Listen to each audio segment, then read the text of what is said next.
Salut, c'est Sabrina. J'ai un diagnostic de CEP depuis 2010 et aujourd'hui j'avais envie de te parler de ma cure de Solu-Medrol et des effets secondaires que ça a eu sur moi.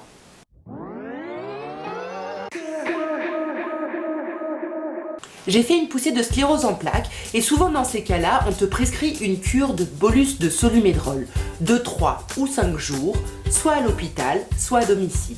Un bolus, c'est une grosse dose de médicaments en intraveineuse et le Solu-Medrol, c'est un peu la marque en fait, c'est un corticostéroïde. Ça permet de réduire l'inflammation, donc la durée de la poussée, et ça permet une récupération plus rapide. Quand tu fais une cure de bolus, on te conseille de ne pas manger de sel. Ne mange pas de sel, parce que sinon ça crée de la rétention d'eau et tu auras ce que les anglophones appellent une moon face, le visage en forme de lune. La première chose que j'ai ressentie et qui est commun à beaucoup de personnes qui prennent ce traitement, c'est le goût. C'est un goût, je saurais pas comment le décrire, moi on m'a parlé de goût métallique. Je sais pas. En tout cas, c'est un goût vraiment persistant, hyper dégueulasse et qui passe au-dessus de tous les aliments. J'ai essayé les chewing-gums, les jus, les gâteaux, ça n'a pas marché. L'autre effet aussi que j'ai eu assez rapidement, c'était des maux de tête. J'étais au début super speed, mais vraiment speed, comme si j'étais sous coke, j'aurais pu faire mais plein de choses. Pendant la durée du traitement, j'ai eu super mal à la tête, j'ai eu des bouffées de chaleur.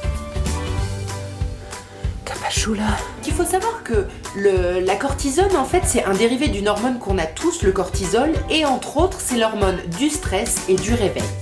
Du coup, insomnie, impossible de dormir.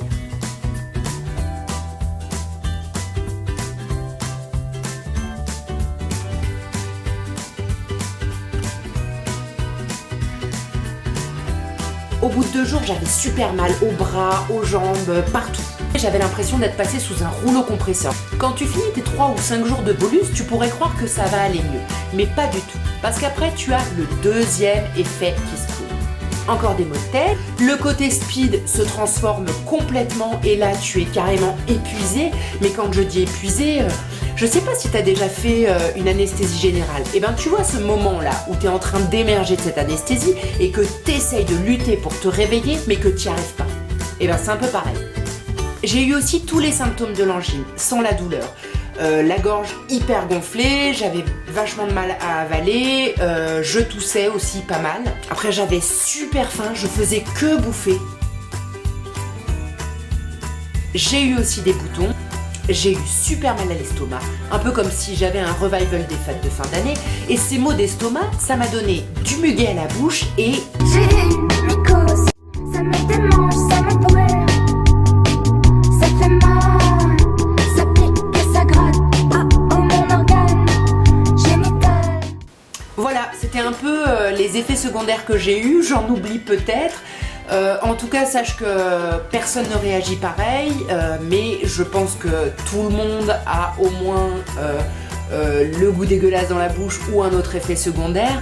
En tout cas, moi, ça me ferait super plaisir si toi aussi tu me partageais ton expérience et que tu me disais là en bas en commentaire qu'est-ce que toi ça t'a fait et quels effets secondaires tu as eu.